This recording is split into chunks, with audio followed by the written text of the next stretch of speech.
Sou eu que vou seguir você do primeiro rabisco até o beabá. Em todos os desenhos coloridos vou estar. A casa, a montanha, duas nuvens no céu e o sol a brilhar no papel. Sou eu que vou ser seu colega, seus problemas ajudar a resolver e acompanhar nas provas bimestrais, você vai ver. Serei de você confidente e fiel, se o seu pranto molhar o meu papel. Sou eu que vou ser seu amigo, vou lhe dar abrigo se você quiser.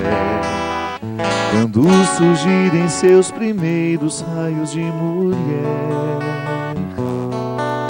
a vida se abrirá num feroz carrossel e você vai rasgar o meu papel. O que está escrito em mim comigo ficará guardado se me dá prazer. A vida segue sempre em frente, o que se há de fazer? Só peço a você um favor, se puder, não me esqueça num canto qualquer. Muito boa noite, com muita alegria que nós estamos começando mais um programa Direção Espiritual. Nesse tempo de Páscoa, nesse tempo de vida nova, de novas oportunidades. O cristianismo, ele está posicionado entre a experiência do Calvário e do sepulcro vazio. É na experiência de viver o Calvário que nós descobrimos o grande significado da dor, mas de uma dor que não nos aprisiona, de uma dor que nos faz enxergar um caminho. Há uma possibilidade depois do Calvário. O Calvário não esgota a realidade, ele não termina, ele não é o final de tudo, ele não é a finalização da realidade, mas é apenas um impulso para uma nova realidade, que é justamente o sepulcro vazio. Esta oportunidade que nós temos, que Deus nos entrega, uma mística que pode acompanhar a nossa vida, que pode acompanhar a nossa experiência humana, de fazer da dor um significado para a gente descobrir algo a mais. Ou até mesmo descobrir nela um impulso para a gente ir mais distante. A gente sabe na própria experiência prática, minha gente, o quanto que é importante a gente descobrir o valor da dor. Senão ela fica infértil. Ela não nos leva a absolutamente nada. Mas quando nós descobrimos na experiência do Calvário o impulso para o sepulcro vazio, então nós vamos descobrir, nós vamos mergulhar no mistério da mística cristã, que é sempre a mística das novas possibilidades. Esta música que a gente cantou nos lembra a infância, não é verdade? É justamente o momento da vida em que a gente aprende a lidar com todos os limites. A infância é o preparo de uma vida adulta. E eu me recordo que todas as vezes que dentro da escola eu esbarrava nos limites de não saber, de não poder, todas as vezes que eu esbarrava nas minhas impossibilidades, a minha primeira tentação era ficar parado nelas. O não saber é um estado quase que de desespero, né? Você tem medo. O fato de não saber coloca dentro de nós uma experiência de medo, coloca-nos na perspectiva do medo. Mas o não saber é apenas uma passagem. Chegar ao conhecimento, chegar à luminosidade daquilo que a gente não conhecia, acender a luz. E é isso que nós queremos pedir a Deus nesse tempo de Páscoa, que Ele nos ajude a fazer a transposição, que a gente saiba fazer a passagem. Você deve saber disso, mas Páscoa quer dizer passagem. É sair de um lugar e ir para o outro. É fazer a experiência do deslocamento. Ali no caso da experiência do povo, sair do Egito e ir na direção da terra prometida. Esta é a grande experiência de Páscoa. É a grande libertação que Deus realiza na vida do povo. Sai de uma realidade desfavorável e chega a um lugar melhor. Já parou para pensar que todos os dias nós precisamos viver Páscoa? Porque o tempo todo nós estamos em deslocamentos. A vida, a dinâmica da vida, é estarmos em constantes experiências de êxodo. É a gente fazer a passagem, quando a gente descobre, pela própria experiência que vivemos, que nós precisamos superar, que nós precisamos estabelecer uma ponte para a gente chegar do outro lado.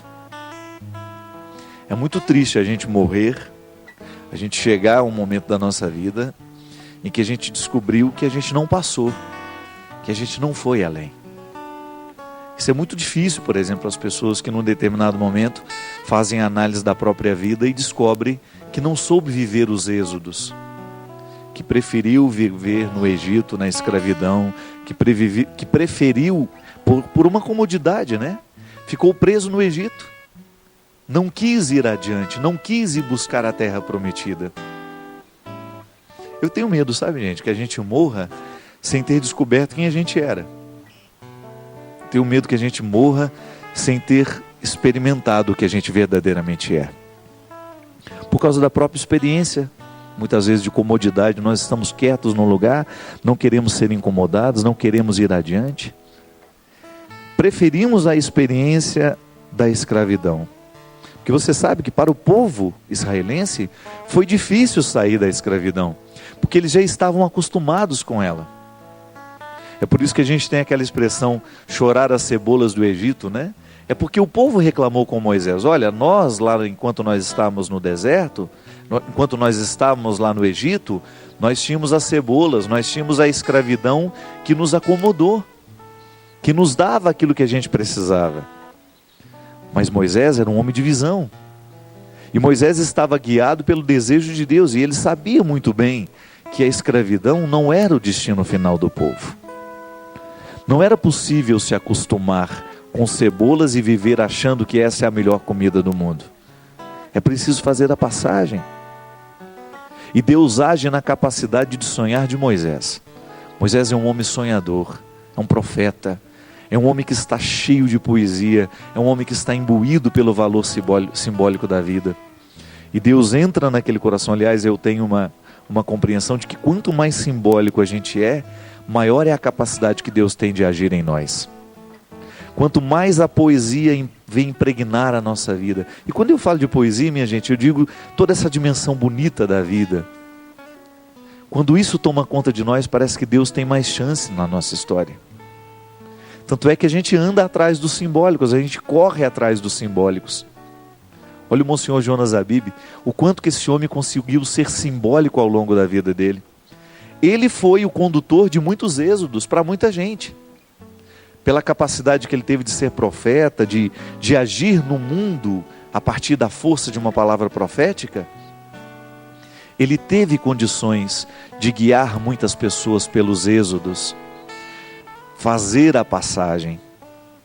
As pessoas religiosas, a força da religião no mundo tem que ser justamente para nos ajudar a viver a transposição do lugar, passar, a viver o deslocamento. Todos nós estamos em constantes deslocamentos. E eu não estou falando de deslocamento geográfico, não. É aqui dentro que os êxodos e as Páscoas precisam acontecer. Quando a gente descobre que a força de uma palavra nos desinstala, e a gente sabe, pela consciência que a gente toma naquele momento, é tempo de mudar, é tempo de avançar, é tempo de ser promovido. Lá no seu trabalho, é claro que você gosta de ser promovido. O que é ser promovido? Sair de um lugar e ir para um outro melhor. Receber a promoção é receber a oportunidade de avançar. Ninguém gosta de ficar parado, ninguém gosta de ficar do mesmo jeito a vida inteira. A gente precisa avançar. A proposta da Páscoa é esta. Quando nós celebramos a ressurreição de Jesus, outra coisa nós estamos celebrando senão a possibilidade de avançar como pessoa. A vida cristã é um processo que nos melhora. Então hoje, reconhecendo o lugar da minha escravidão, descobrindo as cebolas das quais eu me alimento, eu então descubro que eu posso ir para um lugar melhor. pela força do Deus que me move, eu me reconheço merecedor de fazer essa travessia. Então eu me encorajo para essa travessia, porque ela não é fácil. Fazer essa experiência de deslocamento não é fácil. Você sabe, você sente na carne o quanto dói mudar. Sair de uma realidade cômoda e ir para uma outra. O processo, a transição é sempre doloroso para todos nós. É um processo doloroso. Mas nós não podemos nos fixar nessa dor. A gente não pode fixar os olhos no Calvário. A gente tem que enxergar o sepulcro que já está aberto. É quando a gente descobre que essa transposição será favorável à nossa humanidade. Vai nos ajudar a sermos boas pessoas, a sermos pessoas melhores. Talvez você esteja aí ouvindo e pensando: qual é a experiência de Páscoa que eu preciso viver? Não pode ser mais uma celebração que não tenha o poder de me tocar. Não, tem que ter. Eu tenho que me sentir mobilizado.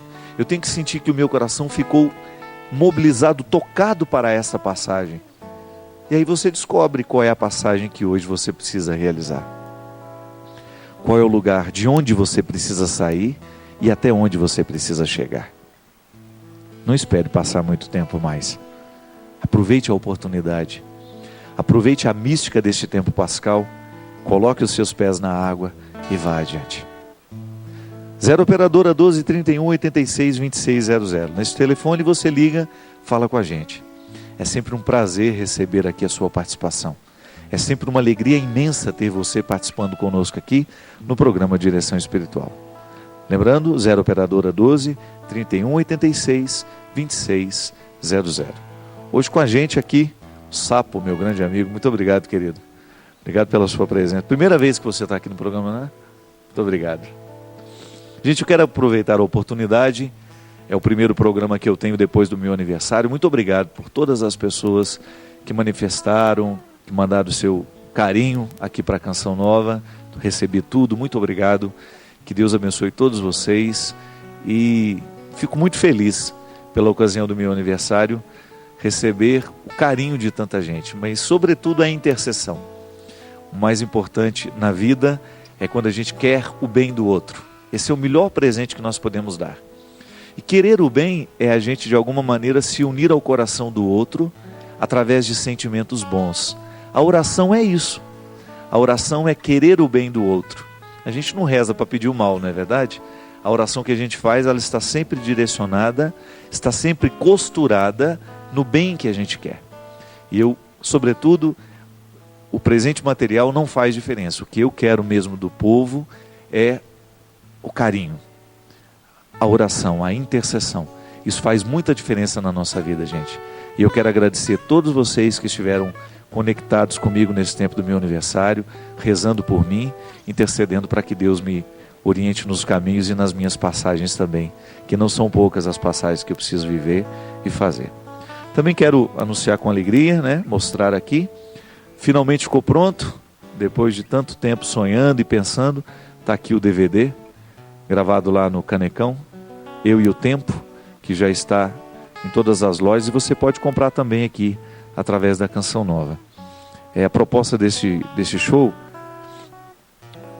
o trabalho, né, resgatar um pouco da minha história como músico, nesse tempo novo da minha vida, trazendo a música católica para outros lugares e levando, e quero levar com muita responsabilidade, né, esse trabalho mesmo de fazer a música acontecer em outros lugares também, que até então a gente não tinha possibilidade.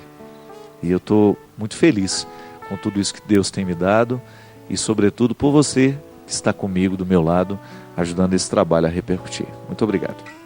Vamos começar aqui, vamos lembrar aqui primeiro que você pode mandar o seu SMS aqui para a Canção Nova.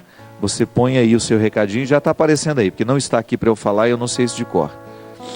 Então você manda o seu SMS para o número que aparece aí na tela. Depois a minha... Está aqui não, viu? E vou falar também da mensagem que você pode mandar, que você manda uma mensagem para nós, você envia um torpedo com as palavras CN, espaço, escreve a palavra direção para o número 46991. Você confirma o seu cadastro e todos os dias, através deste cadastro que você faz, você recebe uma mensagem do programa de direção espiritual aí na sua casa, no seu celular.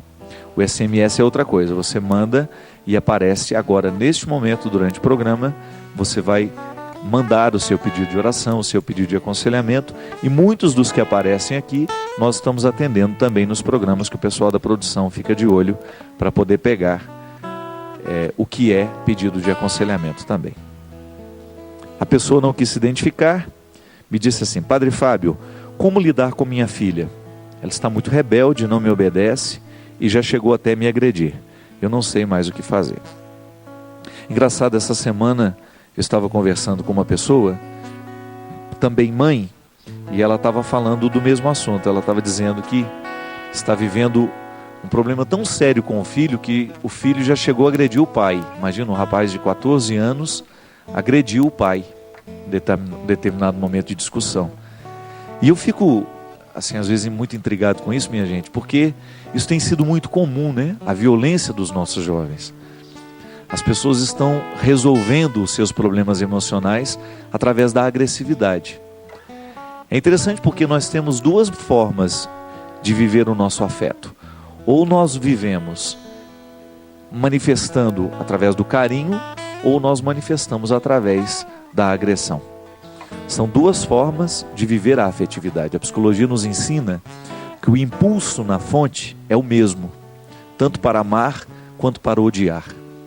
É o mesmo impulso que nos faz amar e que nos faz odiar. Só que há um momento em que este impulso ganha corpo, ele ganha forma. Ele vai ser manifestado através de carinho ou ele vai ser manifestado através de agressividade. Mas o que é interessante é que às vezes, minha gente, o motivo da agressão e o motivo do carinho é o mesmo. Eu tenho ficado muito preocupado com a maneira como as nossas crianças estão sendo cuidadas.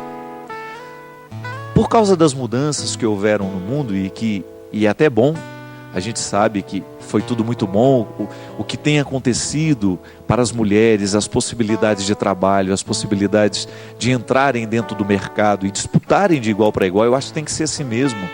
A mulher tem competências maravilhosas que não podem ser aprisionadas dentro de casa. Mas por outro lado, há uma competência da mulher que fica prejudicada no momento em que ela está fora do seu ambiente familiar, porque ela precisa trabalhar, que é justamente a competência de nos ajudar a viver com os nossos afetos. Eu sei que o homem é importante dentro do processo da construção da família, mas nós sabemos por experiência própria, isso ninguém precisou nos ensinar, a gente descobriu isso, que a mãe, ela tem uma presença muito forte dentro da nossa casa. E eu já cheguei à conclusão de que a mãe é que nos ajuda a equilibrar a fragilidade e a força. Essas duas pulsões que nós temos e que são naturais na nossa vida, da gente se sentir forte, da gente se sentir fraco. Ora, a partir do momento que a mulher, ela abdica dessa função, a partir do momento que ela já está num outro contexto, e a criança muitas vezes não tem a mãe por perto para ajudar a equilibrar esses sentimentos, ela começa a viver sozinha. Ela começa muitas vezes a viver através de uma babá que não tem muito comprometimento. Não adianta, né, minha gente? Por mais que a babá ame os seus filhos, por mais que ela tenha atenção com eles, não é a mãe. Ela está desenvolvendo uma função, ela está sendo uma guardiã. Mas a pessoa que verdadeiramente tem a primeira influência sobre nós é a mãe. O pai também, mas numa dimensão um pouco diferenciada. Porque a gente já acostumou a crescer com o pai trabalhando, mas a gente não acostumou a ver a mãe trabalhar. Pode ser que essa geração mais nova tenha visto, mas eu não vi, você não viu. E essa geração que agora está se mostrando tão agressiva, ela já é um pouco fruto desta mudança antropológica que foi justamente a saída da mulher do seio familiar para o campo de trabalho. Volto a dizer, eu não estou dizendo que é errado, muito pelo contrário, eu acho que a mulher tem que ter o seu espaço e ela tem que buscar esta realização. Só que nós vamos ter consequências aí que nós não sabemos quais serão. Como é que estarão esses filhos que foram criados, cresceram sem a presença da mãe? Como é que nós vamos ter, como é que vai ser este ser humano? Ele ainda não cresceu, ele ainda não deu o seu testemunho, porque isso é cedo, né? Essa mudança foi da década de 60, 70 para cá. Então nós precisamos agora, de alguma maneira, reequilibrar esta ausência. Como eu não sei, é você que é mãe que vai ter que buscar os seus caminhos de ser presente na vida do seu filho, de ajudá-lo a equilibrar esses afetos. Uma pessoa, às vezes, quando ela é agressiva, pode ser que ela esteja buscando chamar a atenção. E na maioria das vezes é assim, né? Quando você tem um processo de agressividade muito grande, isso é muito comum nas escolas. O aluno mais agressivo dentro da sala de aula, geralmente é o aluno que está passando por problemas familiares.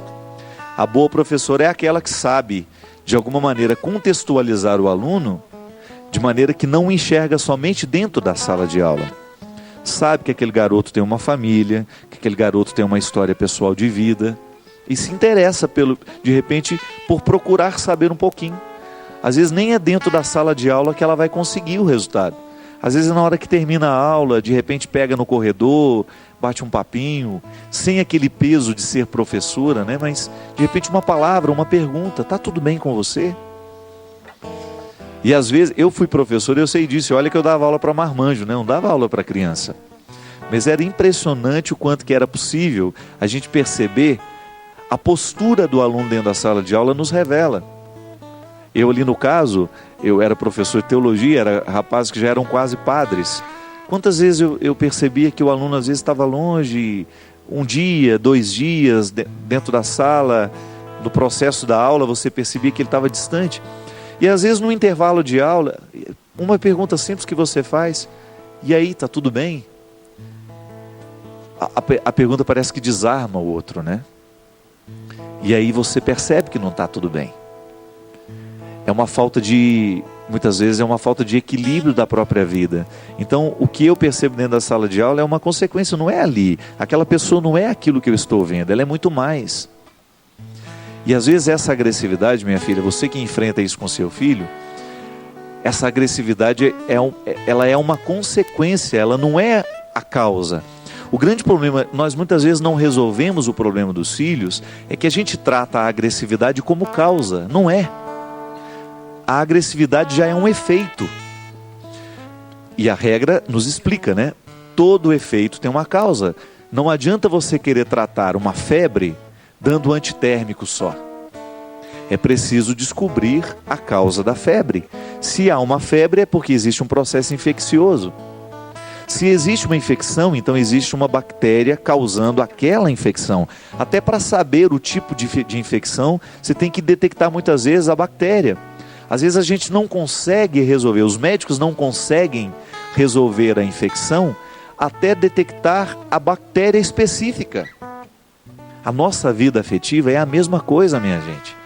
Digamos que a febre é essa agressividade, é o que a gente consegue sentir, é o que a gente consegue ver.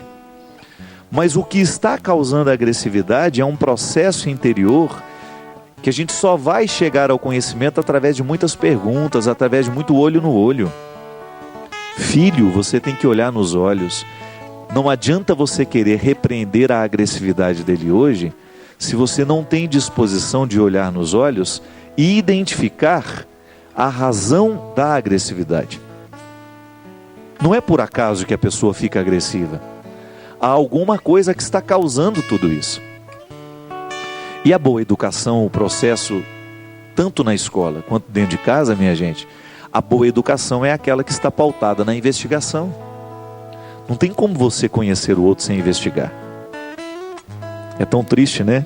Que às vezes a mulher, para saber quem é o marido e o que ele está fazendo, ela tem que contratar um detetive para ir atrás dele, não é assim?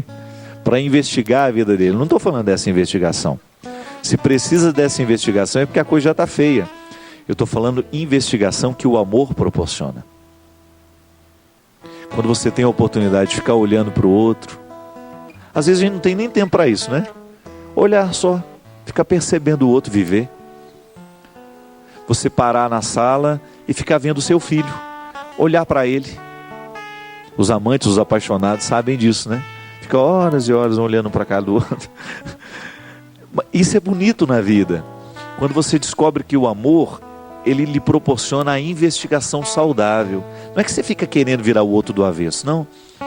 É que você começa a querer compreender o mecanismo do outro. Está agressivo? Por que será? Está com a cara brava hoje? Por que será? Então você se interessa pelos motivos que estão dentro do outro. E vou dizer uma coisa, minha gente. As questões mais importantes da nossa vida, a gente não sabe dizer. Muitas vezes a gente está triste, está meio deprimido, está meio desanimado da vida. O outro fala, por que você está assim? A gente não sabe dizer. E é tão penoso às vezes dizer, dá tanto trabalho ter que dizer para o outro o que a gente está sentindo. É muito melhor quando você chora. Aí quando você chora, quando você joga para fora, não precisou de palavras. É como se você aliviasse o peso da vida através das lágrimas. E o outro só segura na sua mão, só abraça você e pronto. Não fica fazendo muita pergunta. Às vezes a nossa agressividade vem para fora é porque a gente também não sabe chorar na hora certa. A gente não sabe ser fraco na hora certa. Minha gente, você que é pai, você que é mãe, fique de olho no quanto você tem sido capaz de ensinar a capacidade de ser frágil aos seus filhos. Muitas vezes, na pressa de ensinar a coragem, a gente esquece de ensinar a fragilidade. Não basta ser corajoso, tem que saber ser frágil também. Aliás, o verdadeiro corajoso, aquele homem e aquela mulher que verdadeiramente souberam internalizar o valor da coragem, são aquelas que conseguiram viver a reconciliação da fragilidade. Reconciliaram em si o processo da fragilidade. Muitas vezes a agressividade é só para esconder a fraqueza. Já disse tantas vezes aqui, e não é demais repetir. Quanto maior é a armadura do soldado, maior é a fragilidade daquele que está lá dentro. Então a gente muitas vezes se reveste de agressividade para esconder a fragilidade que está em nós. Nós temos medo de nos mostrar frágeis. Nós temos medo de dizer que nós temos medo. Nós temos medo de dizer que nós estamos fragilizados, que nós estamos sem coragem. Aí a gente fica agressivo. A gente tem medo de pedir que o outro nos ame. Não é? Às vezes o filho está agressivo, é para mãe, me dê um pouco de atenção. Pai, olha para mim. Estou aqui. Eu existo. Não é? Então fique de olho nessas agressividades, mas fique de olho para descobrir a causa. Não fique tentando tratar a febre com antitérmico. Há um processo infeccioso gerando essa febre que, se a gente não descobre, nos mata. Muita gente morreu e morre rapidamente com uma infecção que evolui, justamente porque nos faltou o cuidado da investigação, de um exame para descobrir qual é a bactéria que está fazendo mal ao organismo. Nos nossos sentimentos é a mesma coisa. Se a gente não chega à causa, a gente corre o risco de morrer de maneira muito triste, do ponto de vista afetivo. E a gente perde a bonita oportunidade de vencer na vida, porque a gente não soube fazer o processo. A gente não soube viver a investigação. 0 operadora 12 31 86 26 00. Nós vamos para um rápido intervalo, mas a gente já volta.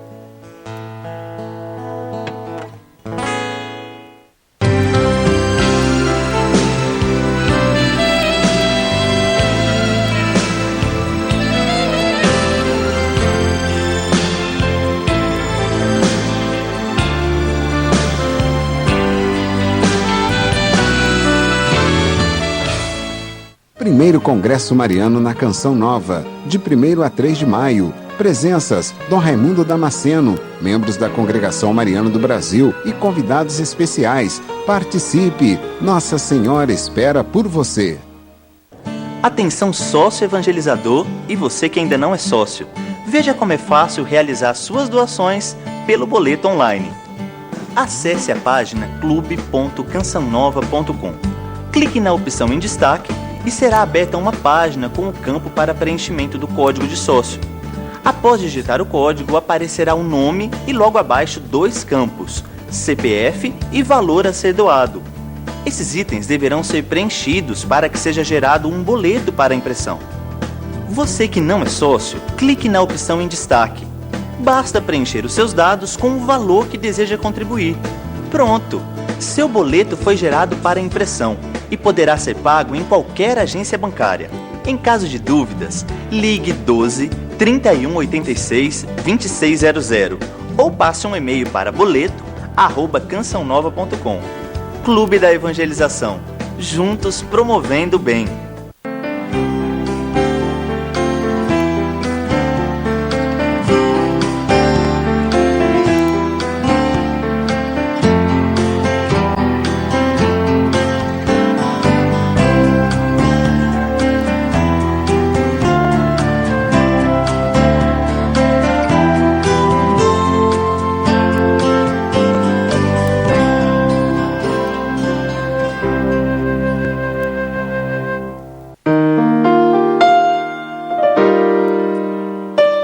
Pode ser que a gente esteja perdendo tempo na vida porque nós estamos dando atenção àquilo que de verdade não precisa ser. Tenha pressa de ser feliz, porque nós não sabemos quanto tempo nos resta. Experimente ter um olhar diferente diante dos problemas da vida, quando o sofrimento bater à sua porta. Um novo livro de Padre Fábio de Mello. Do alto desse trono em que reinas sobre todos os anjos e santos, volvei para nós os vossos olhos misericordiosos. Nossa Senhora da Assunção, rogai por nós. Quero convidar você a viajar comigo e o Padre Roger ao Santuário de Nossa Senhora de Guadalupe, no México. E você poderá conhecer também cidades importantes como Taxco, Puebla, a civilização dos astecas. Lembrando que se você conseguir 15 pessoas, poderá viajar de graça. O telefone é 12 31 86 20 55, pela obra de Maria. Mais que viagens, encontros com Deus.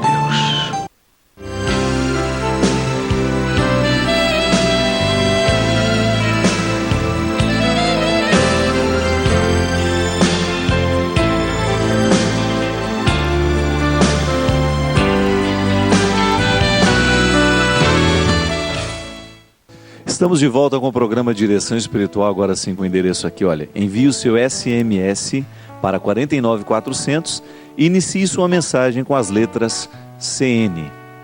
Lembrando que esta mensagem aparece e se é pedido de direção espiritual, a nossa produção já recolhe para que a gente possa apresentar aqui também. Queria lembrar, minha gente, que no dia 21 até o dia 24, serão 4 dias, eu estarei ao vivo no Canecão, lançando esse show novo, o DVD Eu e o Tempo.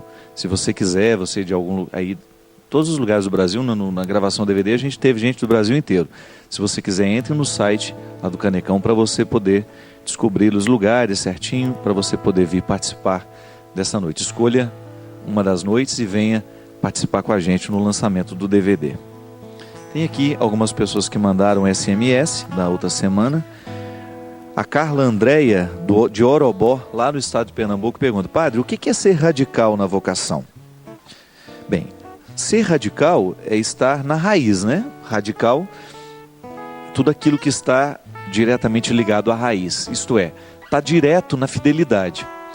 A raiz, ela resguarda toda a memória da planta, é ela que dá o sustento para que a planta permaneça de pé. Então você ser radical é você estar nesta posição de firmeza, é como se nós pudéssemos dizer, quando eu sou radical, eu estou diretamente ligado à raiz, isto é, eu estou na coerência, estou buscando a coerência de uma realidade. O grande problema, Carla, é que nós associamos a palavra radicalidade com exagero, e não é por aí. Uma pessoa radical não é exagerada, uma pessoa radical ela é coerente. Como é que eu posso ser radical na minha fé? É eu sendo honesto com o processo da minha fé. Primeiramente, conhecendo, não é possível você ser cristão sem conhecer o conteúdo da sua fé. Por isso que o bom cristão é aquele que tem o hábito de fazer um estudo da palavra de Deus, de fazer o estudo da catequese católica, de teologia, por que não? De começar a avançar no conhecimento teológico. Claro, gente, tudo de acordo com as possibilidades da gente. Há pessoas que não têm muita instrução acadêmica para isso, mas vai absorvendo o que pode. Aqui no programa Direção Espiritual, quantas vezes nós fazemos do programa uma oportunidade para você se tornar radical? Mas radical no bom sentido, no verdadeiro sentido da palavra.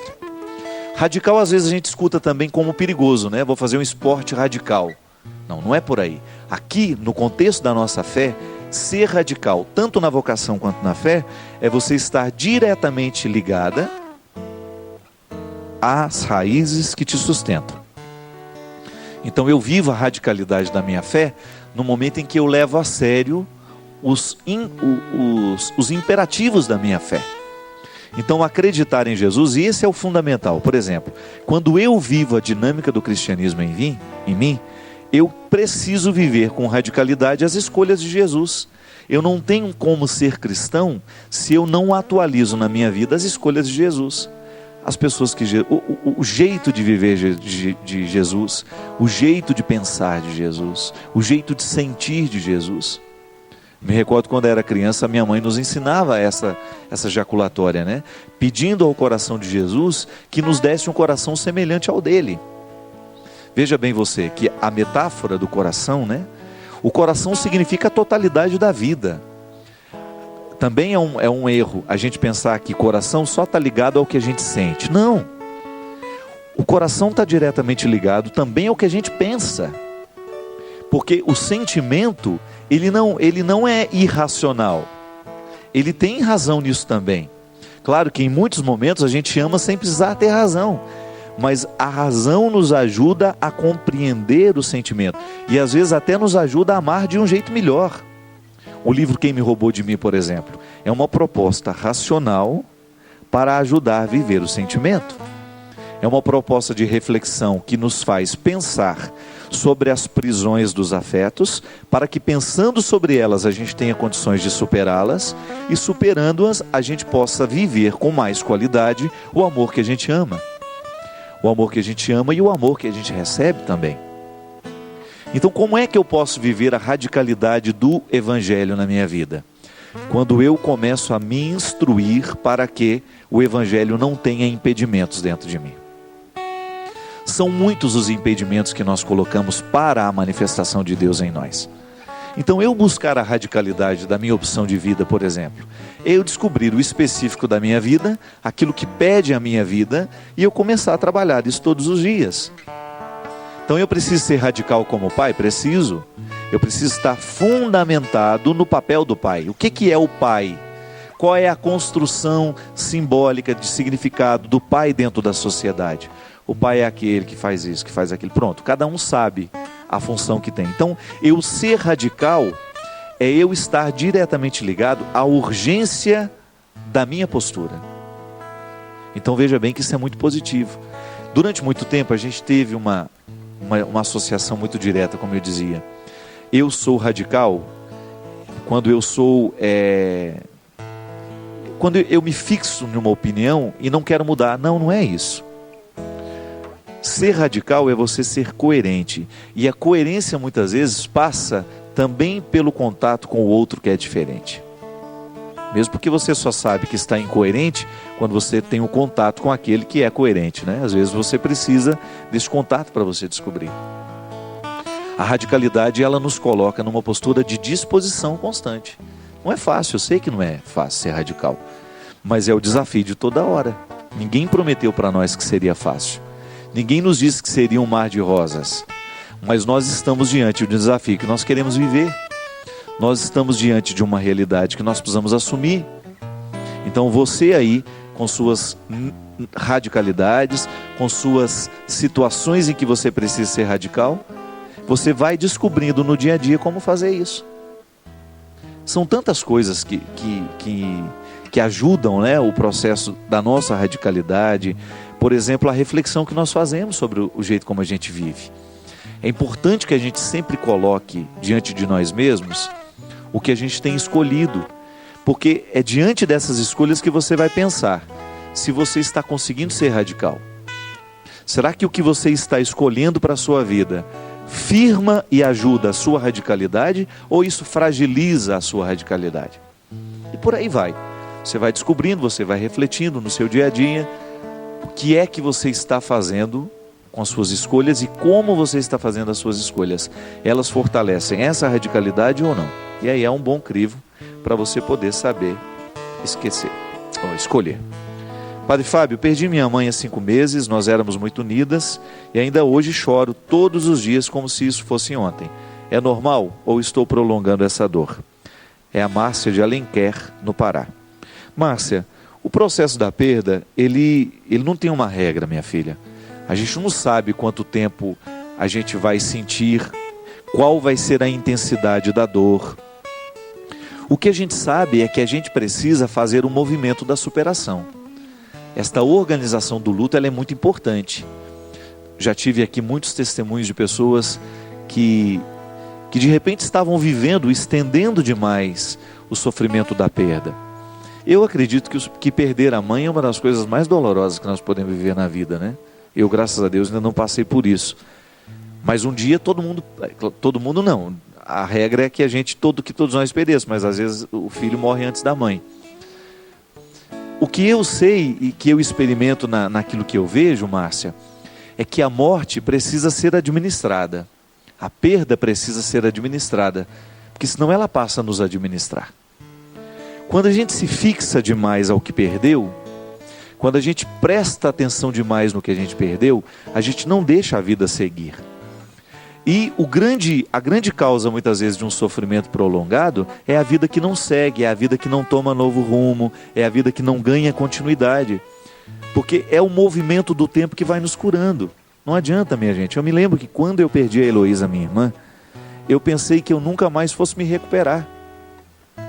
Os primeiros dias foram terríveis, os primeiros meses foram terríveis, o primeiro ano foi pavoroso. Mas com o tempo, não é que a gente esquece a pessoa, não. É que o tempo tem esse poder mesmo. Outro dia eu li um e-mail, uma pessoa que mandou para mim contestando isso, dizendo: Padre, o tempo não corrige nada. Claro, ele não é milagroso, né? Ele tem a força dele, mas se eu também não faço a minha parte, ele não vai me curar mesmo. Mas o bonito é quando a gente permite que a vida continue a acontecer para nós. Quando a gente não vai fixar a nossa vida no momento presente. Eu não vou ficar parado agora nessa perda, mas eu vou dar um jeito de ir além. E é neste ir além que a gente vai construindo a nova realidade, minha gente. Márcia, se você fixa o seu sentimento na perda da sua mãe, e se você não se permite a superar isso, você não vai superar. Você vai fazer da sua tristeza um motivo de amargura. E a amargura nos derruba, nos destrói, nos mata, nos retira o prumo mesmo. A amargura é muito triste de ser experimentada. Agora, quando você começa a fazer do seu processo de perda uma recuperação e você começa a assumir essa perda como uma recuperação, então aí vai melhor. Perde a oportunidade não, minha filha. Eu sei que é difícil, eu sei que é doloroso. E agora falo não é só para a Márcia, falo para você também. Às vezes as perdas nós experimentamos de maneira muito definitiva.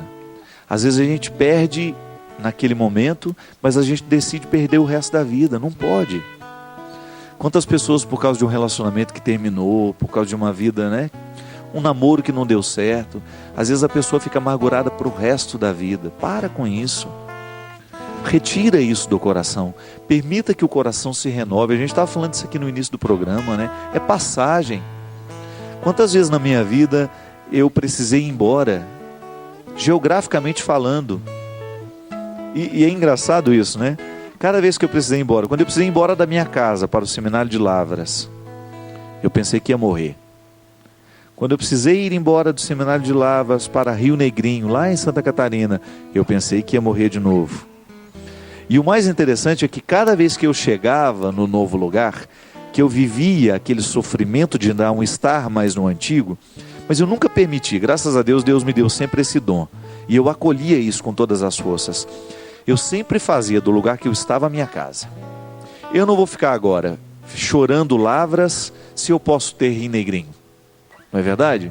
Por que eu vou ficar chorando a perda de um tempo que foi bom, se hoje eu posso estar vivendo o melhor momento da minha vida sem saber que estou vivendo?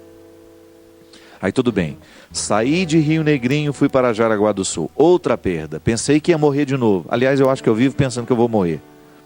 E depois, na hora que as coisas vão se encaminhando, depois de Jaraguá do Sul para Brusque, outra perda, feia, pensei que fosse morrer de novo. Depois de Brusque, fui para Terra Boa, lá no norte do Paraná, pensei que ia morrer de novo. Então, quando eu estava com o caixão pronto para deitar, de repente vinha a oportunidade de vida nova. Depois sai de Terra Boa também arrastado, chorando, achando que vai morrer de novo. Caixão pronto de novo, flores todas postas. Aí vou para Taubaté. Chego em Taubaté, uns 2 primeiros meses eu acho que eu vou morrer. E todo dia acho que eu vou morrer. De tanta saudade que sente do lugar antigo. Depois, com o tempo, as coisas vão se ajeitando. A gente vai descobrindo os novos amigos, porque no início a gente acha todo mundo feio, né? Não, lá naquela cidade tinha tanta gente bonita, aqui todo mundo é tão feio.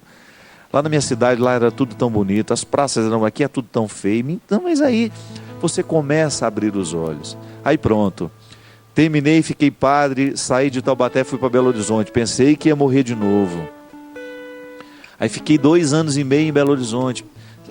Saí de Belo Horizonte, voltei para Taubaté, pensei que ia morrer de novo. Não morre, gente.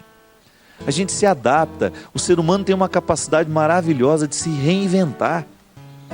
Agora, o processo de transição é doloroso mesmo. Se eu ficar sentado lá parado, eu não quero ir, não vou porque daqui eu não saio mais, eu perco a oportunidade. E é engraçado porque cada tempo desses eu achei que foi o melhor da minha vida. Não é interessante isso? Cada fase terminada, eu terminava com essa sensação. Foi o melhor tempo da minha vida. Aí quase morria de novo, saía para outro lugar. Aí vivia aquele tempo, saía de lá com a mesma sensação. Foi o melhor tempo da minha vida. De maneira que eu não sei qual foi o melhor tempo da minha vida. Eu tive várias vezes a oportunidade de ter o melhor tempo da minha vida. E você acha que eu já perdi a esperança de viver o melhor tempo da minha vida? Não. O melhor tempo da minha vida é esse que eu estou vivendo. E eu faço de tudo para isso ser uma realidade. Não é uma teoria. Quem vive comigo sabe disso. Eu, graças a Deus, Deus me dá uma capacidade o tempo todo, gente. Eu peço isso toda hora, todo tempo, porque isso é uma questão de sobrevivência. Eu preciso fazer do meu tempo presente o melhor possível. Então hoje é o tempo que eu tenho, é a vida que eu tenho, eu vou correr atrás. De vez em quando vou me entristecer, aí eu como um pedaço de queijo com goiabada, já melhoro. Vou a Campos do Jordão, passo uma tarde lá, melhor. Não é assim que é a vida? Vou buscar o lugar da minha identificação, vou buscar as pessoas que eu amo. Tudo tem que ser assim. A gente tem que construir uma estrutura de vida que nos favoreça essas recuperações. A gente tem que favorecer a Páscoa na nossa vida. Porque se a gente não favorece a Páscoa, a vida vai virar Calvário. E o Calvário, volto a dizer, ele é apenas um momento de passagem na vida de Jesus. Ele não é o definitivo. Às vezes a gente encontra as pessoas amarguradas demais, decepcionadas demais. Por quê? Porque elas estão fixadas naquele tempo que elas acham que foi o melhor momento da vida. Ah, aquela pessoa foi a melhor pessoa que passou pela minha vida, eu perdi, agora eu não tenho mais. Calma. Quem sabe Deus está dando uma oportunidade maravilhosa para você ver aí, para você viver, e você está de olhos vendados. Você não está percebendo o momento presente. A gente morre. Uma hora a gente vai morrer e a gente não vai saber mais, porque morreu, né? Vai saber depois na eternidade. Mas como é difícil você ter que conviver com o amor que você não amou, com a viagem que você não fez, com o abraço que você não deu. Muita gente descobre isso na hora que adoece. Às vezes passa uma vida inteira trabalhando, não tem momento de lazer. Aí a doença, o excesso de trabalho, o excesso de estresse joga a pessoa na cama. Ela perde a oportunidade de fazer tudo o que faz. E aí o pior, não tem mais disposição para viver as coisas boas da vida. Não soube viver as Páscoas, não soube viver as passagens, não soube viver as transições, não soube articular bem o tempo. É muito triste a gente perceber que a gente está vivendo errado. Mas ao mesmo tempo que a gente descobre que está vivendo errado, a gente tem a oportunidade de refazer. Então, se eu olho para o passado e vejo que eu perdi boas oportunidades na vida, eu vou abrir os meus olhos para o que eu tenho hoje. Para que eu vou repetir os erros do passado? Se eu descubro que eu fiz da minha vida uma experiência de Egito, de escravidão e de cebola, para que eu vou perder a oportunidade de atravessar o Mar Vermelho hoje e viver uma Páscoa? Se hoje os meus olhos podem se abrir para perceberem que hoje, que está diante dos meus olhos, um novo tempo, por que eu não vou viver?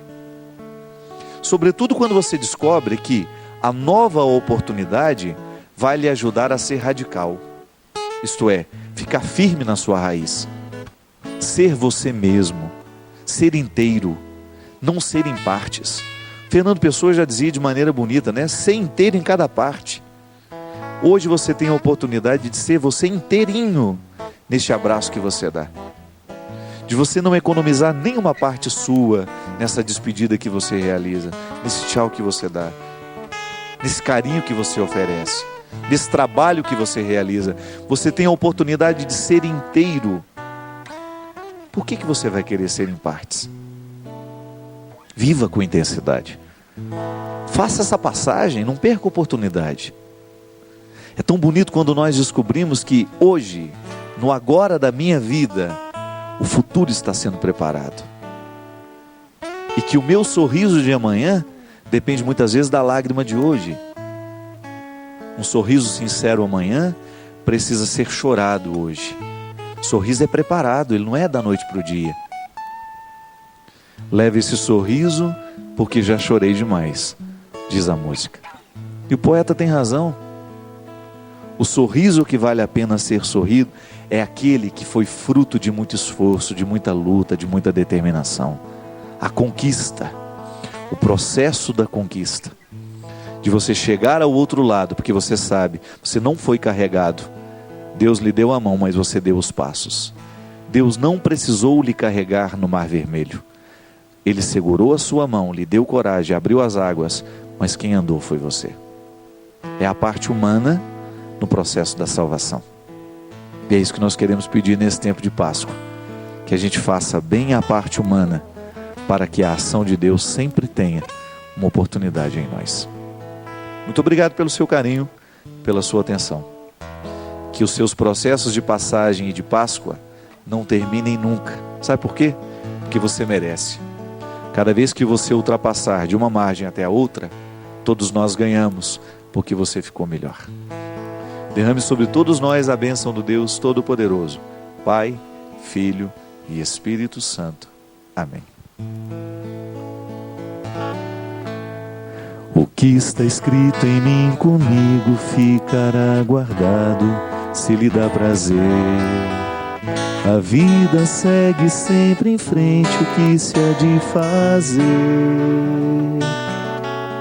Só peço a você um favor, se puder. Não me esqueça num canto qualquer.